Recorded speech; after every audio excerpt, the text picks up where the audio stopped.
औज़ुबिल्लाहिमिनश्शैतानिर्रजीम बिस्मिल्लाहिर्रहमानिर्रहीम अस्सलामु अलैकुम वरहमतुल्लाहि वबरकातुहू। Welcome to Great physics.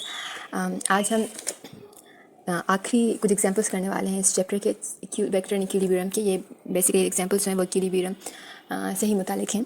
तो डायरेक्ट एग्जांपल पर आते हैं। कह रहे हैं कि a uniform beam of 200 newton is supported horizontally as shown.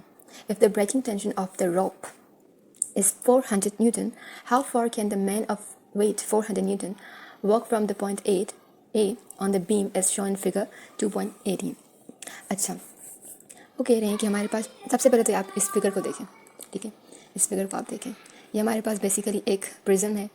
यहाँ पे ये पूरी एक प्लेटफॉर्म है, ये लटका, ये इस यहाँ से सपोर्टेड है, ठीक है। और ये जो है ये यहाँ से इस रॉप से सपोर्टेड है, ठीक।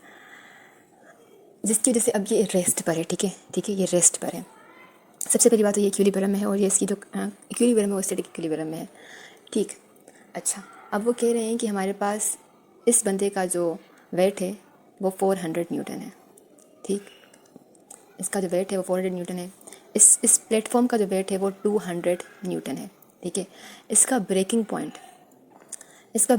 है हमारे पास 400 न्यूटन, मतलब इसका ब्रेकिंग पॉइंट है हमारे पास 400 न्यूटन। मतलब वो कह रहे हैं कि अगर हमारे पास 400 न्यूटन से ज़्यादा कोई वेट आ गया इसके ऊपर तो ये गिर जाएगा, ठीक। तो वो कह रहे हैं कि ये बंदा इस पॉइंट से कितना दूर जाए कि गिर जाएगा, ठीक। अब ये बंदा फोर्स लगाएगा इसके ऊपर। अगर मिसाल के तौर पे ये यहाँ तक गया, ठीक है, यहाँ तक गया, यहाँ पे ये फोर्स लगाएगा तो इस फोर्स से इस फोर्स तक जो डिस्टेंस है वो बेसिकली हमारे पास मोमेंट आर्म है। ये जब यहाँ पे जाएगा, ठीक है, जब यहाँ पे जाएगा तो ये रस्सी टूट जाएगी और ये पूरा प्लेटफॉर्म यहाँ पे एक क्लॉकवाइज डायरेक्शन में रोटेट करेगा, ठीक है, क्लॉकवाइज डायरेक्शन में। और उसके अलावा अगर ये बंदा ना भी हो और इस प्लेटफॉर्म की हमारे पास जो क्या कहते हैं उसको, इस प्लेटफॉर्म की हमारे पास ये वेट बढ़ जाए तो यहाँ से लेकर यहाँ तक इसका सेंटर ऑफ मास से लेकर यहाँ तक इसका मोमेंट आर्म है। और अगर ये रस्सी यहाँ पे ख़त्म कर दें तो बेसिकली ये यहाँ पर भी क्लॉकवाइज डायरेक्शन में रोटेट करेगा, ठीक है। तो दो टॉर्क हो गई जिनका सम यहाँ पे 0 हो रहा है, तभी जो है वो हमारे पास टॉर्क प्रोड्यूस नहीं हो जाएगा। लेकिन टॉर्क लग रही है, ठीक है, फोर्स भी है, मोमेंट आर्म भी है, सब कुछ है। सारी बात ये फोर्स अगर यहाँ पे लगा रहा है, ठीक है, ये बंदा अगर यहाँ गया, ये फोर्स यहाँ पे लगा रहा है, टॉर्क तो प्रोड्यूस हो रही है, लेकिन कोई तो वजह है कि इसका सम जो है वो 0 हो गया, इसलिए ये बंदा, ये पूरी जो प्लेटफॉर्म है ये स्टैटिक इक्विलिब्रियम है। उसके अलावा एक और फोर्स लग रही है, इस रॉप में टेंशन है, टेंशन ऊपर की तरफ खींचती है। ब्रेकिंग टेंशन 400 न्यूटन है। तो अगर ये हमारे पास कुछ भी ना हो, ठीक है, अगर ये चीज़ ना हो यहाँ, मतलब इसका 400 से ज़्यादा अगर हो तो ये इस पूरे प्लेटफॉर्म को एक क्लॉकवाइज डायरेक्शन में खींचेगी, ठीक है। तो ये 3 टॉर्क्स यहाँ पे हमारे पास प्रोड्यूस हो रही हैं। एक टॉर्क जो है वो हमारे पास टॉर्क बाय रॉप, वो क्या है हमारे पास, टॉर्क की क्या फार्मूला होता है, आर। अब ये सारी के सारे फोर्सेस इस पर 90 डिग्री के एंगल बनाने तो साइन 90 बन हो गया, ठीक है। तो ये एफ आर हमारे पास क्या है इस रॉप के लिए, यहाँ से लेकर यहाँ तक 6 मीटर है, ठीक है। और उसके साथ हमारे पास फोर्स जो है इसका ब्रेकिंग फोर्स 400 न्यूटन है, जहाँ पे ये रोटेट यहाँ पे, मतलब इससे अगर ज़्यादा हो गया तो ये रोटेट करना शुरू कर देगा, ठीक। उसके अलावा अगर मैं यहाँ पे इसका एक डायग्राम बना दूँ तो ये रोप हमारे पास यहाँ पे फोर्स लगा रही है 400 न्यूटन, ठीक है।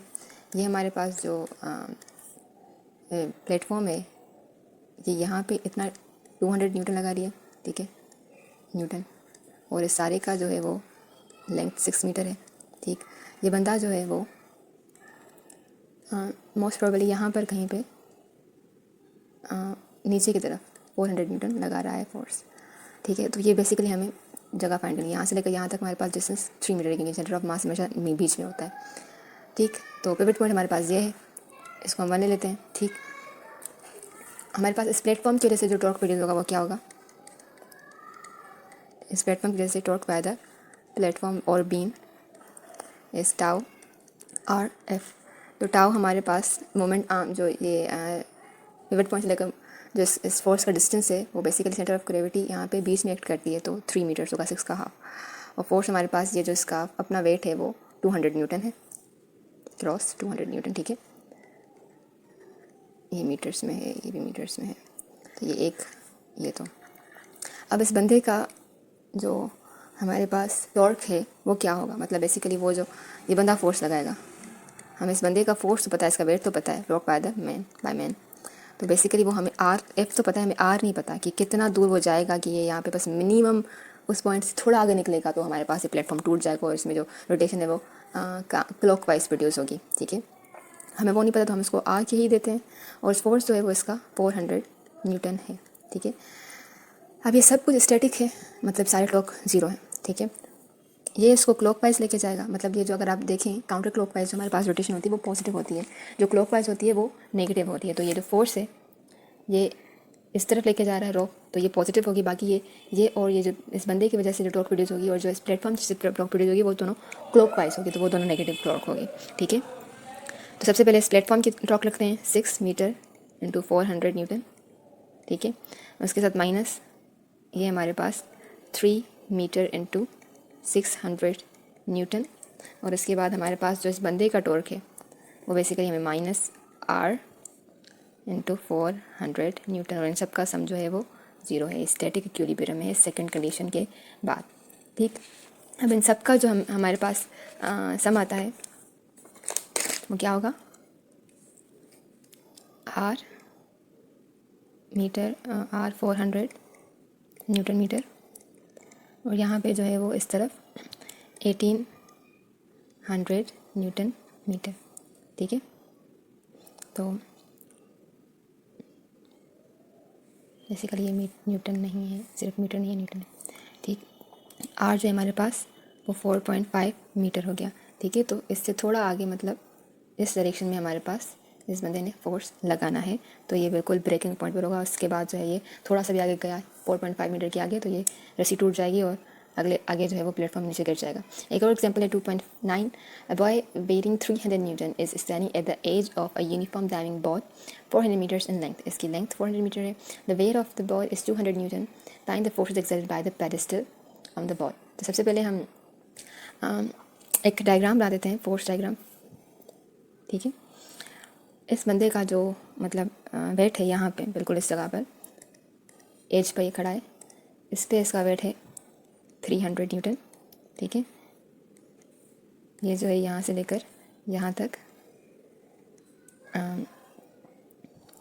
4 मीटर की है, ठीक है, सही।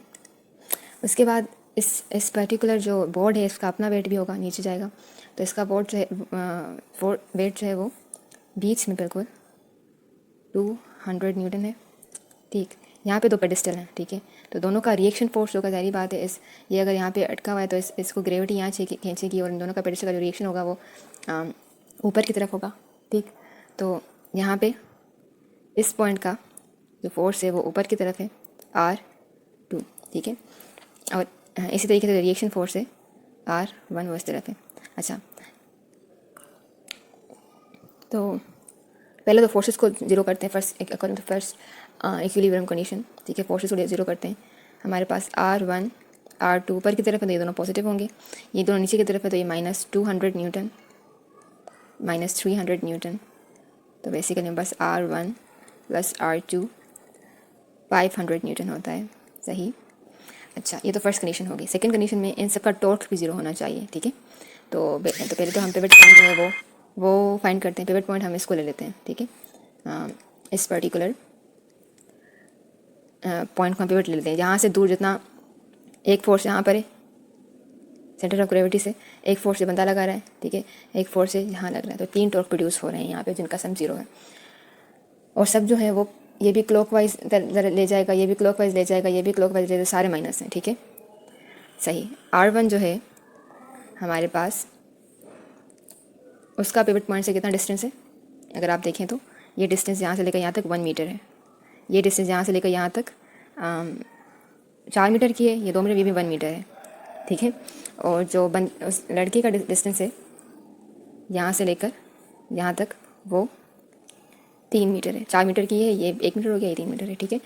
तो पिवट पॉइंट से जो मोमेंट आर्म है सब कितनी है, तो R1 का फोर्स जो है वो R1 है, ठीक है, और सब माइनस है क्योंकि क्लॉकवाइज रोटेशन हो रही है, cross 1 metre, and then we have -200 newton 1 metre cross, and then we have 3 meter into 200 Newton, or everything 300 Newton, everything is equal to 0.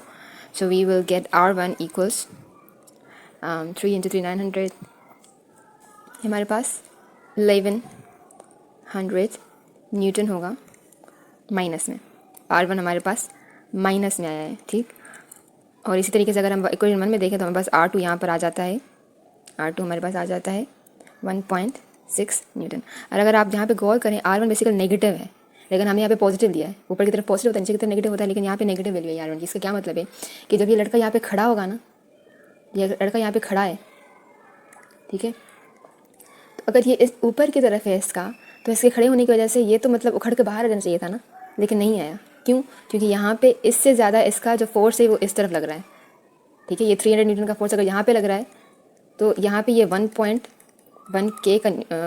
के न्यूटन का फोर्स जहाँ पे लग रहा है, ये स्टैटिकली इक्विलिब्रियम में यहाँ पे मौजूद है। अगर ये ऊपर की तरफ लगता ना तो ये कब का उखड़ के बाहर निकला जाता, ठीक है। तो इस हमने हमें ये बताया कि ये जो R1 है वो बेसिकली नीचे की तरफ है और R2 ऊपर की तरफ है, जस्ट टू बैलेंस और एवरीथिंग। सो ये था हमारा चैप्टर नंबर 2, आखिरी बिल्कुल टॉपिक, आखिरी एग्जाम्पल। हम नेक्स्ट वीडियो में इस चैप्टर के क्वेश्चंस और न्यूमेरिकल्स करेंगे। उम्मीद है आपको वीडियो पसंद आई। वीडियो अगर पसंद आई तो सब्सक्राइब कीजिएगा प्लीज़, लाइक कीजिए, शेयर कीजिए। मिलते हैं अगली वीडियो में, तब तक के लिए अल्लाह हाफिज़।